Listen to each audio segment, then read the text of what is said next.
दोस्तों नमस्कार। पिछले वीडियो में जब हम लोग मिले थे तो हम लोगों ने इस बारे में बात करी थी कि किसी शेयर का चुनाव करते समय किन किन बिंदुओं पर ध्यान देना चाहिए। आज हम अपना तीसरा वीडियो लेकर आपके सामने आए हुए हैं। सबसे पहले मैं आपसे कह दूं कि मैं जो कुछ भी अपनी बातें कर रहा हूं वो मात्र अपने अनुभव के आधार पर कर रहा हूं।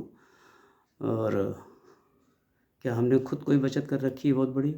ऐसा कदापि नहीं है, क्योंकि देखिए हम लोग एक बड़े से परिवार से आए थे और गवर्नमेंट जॉब भी कर रहे थे, इसलिए एक जॉब सिक्योरिटी थी। इसलिए बचत का मूल्य बहुत हम लोगों ने समझा नहीं, बहुत लेट समझा।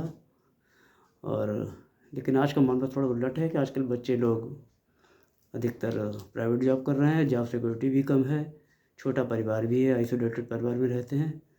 तो मुझे लगता है कि उनको ज़्यादा मूल्य पता होना चाहिए कि बचत का क्या है। तो मेरा मकसद वीडियो बनाने का यही है कि उन बच्चों तक ये संदेश पहुँचे जिससे अपने भविष्य के बारे में बच्चे निश्चिंत होकर रह सकें।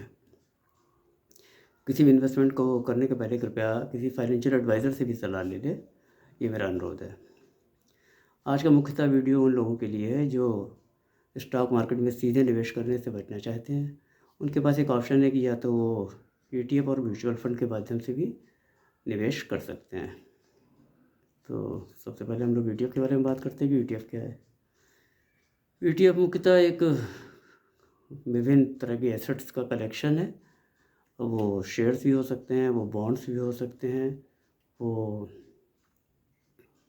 कमोडिटीज़ भी हो सकते हैं। पहले लोग क्या करते थे कि बैंक में पैसा जमा करते थे और कहीं अगर इन्वेस्टमेंट करना चाहते तो उन्होंने फिज़िकल गोल्ड खरीद दिया या सिल्वर खरीद दिया या प्रॉपर्टी में निवेश कर दिया। यहाँ भी जो है आप गोल्ड सिल्वर ले सकते हैं, लेकिन वो फिज़िकल नहीं होता है। वो गोल्ड बीज या सिल्वर बीज के ETF के नाम से आप ले सकते हैं। क्योंकि देखिए देखा गया है कि आमतौर से फेस्टिवल सीजन्स में और जैसे धनतेरस हो गया, दीपावली हो गई या शादी के सीजन्स में फ़िज़िकल गोल्ड के दाम जो इसके एक्चुअल दाम होते हैं उससे काफ़ी ज़्यादा चल रहे होते हैं। तो आप इस तरह से भी निवेश कर सकते हैं। अगर आपको गोल्ड पहनना नहीं है या किसी को गिफ्ट नहीं करना है या घर में नहीं रखना है तो आप उसको इस तरह से भी निवेश कर सकते हैं। उस समय जो उसका रेट चल रहा होगा उस रेट पे आप ख़रीद सकते हैं। शेयर की तरह वो ऊपर नीचे दिन भर में हुआ करता है, तो ऐसे ही आप निवेश कर सकते हैं। दूसरा एक और तरीका है कि आप म्यूचुअल फ़ंड के माध्यम से ले लें। म्यूचुअल फ़ंड भी एक AMCs जो हैं वो पैसा उगा के मार्केट से और उसे स्टॉक मार्केट में ही लगाती हैं। तो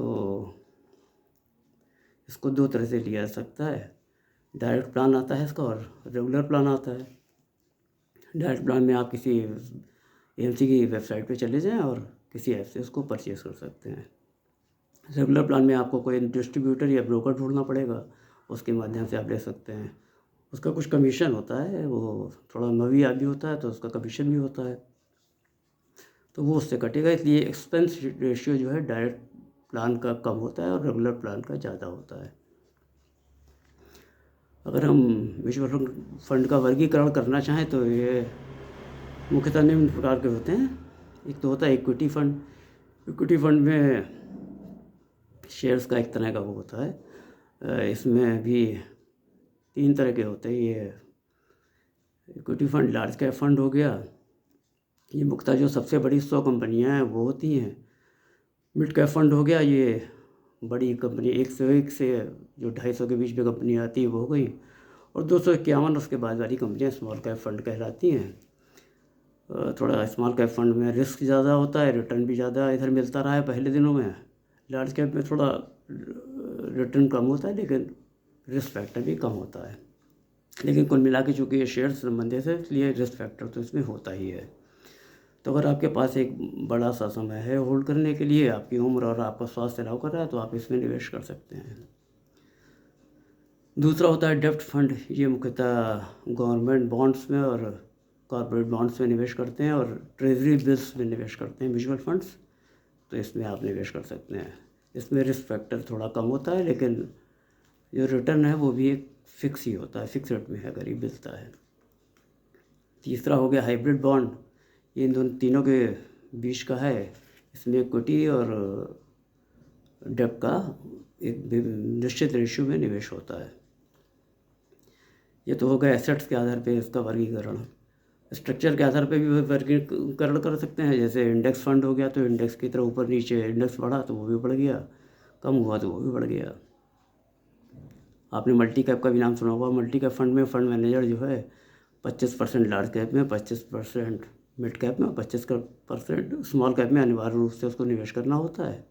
तो रिस्क फैक्टर भी आपका जो है वो बढ़ जाता है। फ्लेक्सी कैप फंड में फंड मैनेजर स्वतंत्र होता है कि उसे किसी भी उसमें large cap, mid cap, small cap में किसी भी रेशियो में वो निवेश कर सकता है। ये उसको स्वतंत्रता रहती है।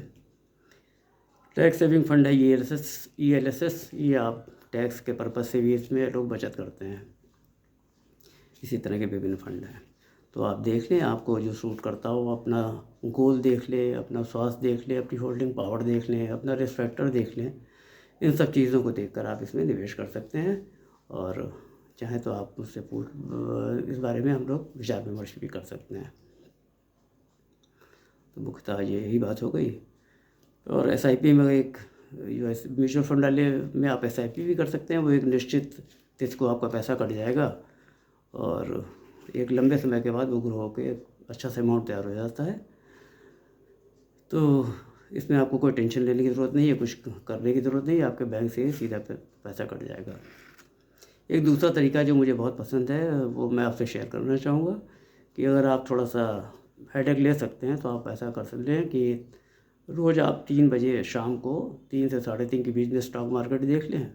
अगर स्टॉक मार्केट क्रैश हुई है या 5%, 10% से ज़्यादा गिरी है तो आप इंडेक्स का ETF जैसे निफ्टी 20 कहते हैं, उसको आप अपनी क्षमता के अनुसार ले सकते हैं।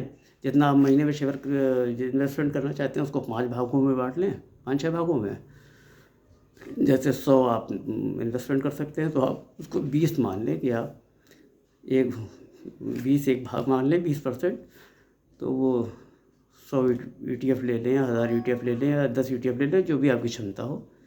तो वो निफ्टी 20 आप ले सकते हैं। फिर आप दूसरे, तीसरे, चौथे दिन अगर स्टॉक मार्केट नहीं गिरती है तो आप वो पैसा होल्ड किए रहें अपना बचा हुआ और उसमें कहीं इन्वेस्टमेंट ना करें। और 10 दिन या हफ्ते भर बाद फिर अगर मार्केट गिरती है, बड़ा सा फॉल होता है 10% के आसपास, तो 5% के आसपास, तो आप पुनः वो दूसरा अमाउंट निवेश कर सकते हैं। अगर आप इस तरह निवेश करेंगे तो मुझे लगता है कि वो पैसा एक अच्छा सा ग्रो हो जाएगा। क्योंकि देर से देर मार्केट देखिए वापस फिर आनी है और जैसी सामान होगी तो आपका वो पैसा बढ़ेगा। इसमें आपको कोई टेंशन लेने की ज़रूरत नहीं है, किसी शेयर के बारे में कुछ स्टडी करने की ज़रूरत नहीं है। क्योंकि इंडेक्स भी जो है वो शेयर का एक समूह है और अच्छे शेयरों का समूह है। निफ्टी में अच्छे 50 शेयर्स होते हैं NSE के। तो कोई आपको टेंशन लेने की ज़रूरत नहीं है। इससे आपका पैसा बिना किसी हेडेक के वो अच्छा सा ग्रो हो जाएगा। तो आज के लिए बस इतना ही। कुछ लोगों एक अभी किसी बंदे का फ़ोन आया था, उन्होंने मुझसे कहा कि मैं कुछ ऑप्शन ट्रेडिंग या इंट्राडे ट्रेडिंग के बारे में आपको बताऊं। देखिए थोड़ा रिस्की है और ये सेबी ने भी कह रखा है कि इसमें 90% लोगों का नुकसान हो जाता है। इसलिए इसके लिए या तो आप इसको ना करें या बहुत जब आपको अनुभव हो जाए और जानकारी हो जाए तभी आप इसमें इन्वेस्टमेंट अगर करना चाहें तो करें। लेकिन चूँकि फ़ोन आ गया इसलिए इस बारे में हम लोग बातें ज़रूर करेंगे। अगली बार जब मिलेंगे तो हम ऑप्शन ट्रेडिंग या इंट्राडे ट्रेडिंग के बारे में भी बातें करेंगे। कुछ आप और बात करना चाहें तो आप प्लीज़ कमेंट बॉक्स में मेरे लिख दें। और आपसे एक अनुरोध है कि अगर आपको ये वीडियो ठीक लग रहा हो तो कृपया इसको लाइक कर दें, सब्सक्राइब कर दें और शेयर कर दें। अब हम लोग जल्दी मिलेंगे, तब तक के लिए मुझे विदा दीजिए। नमस्कार, जय हिंद।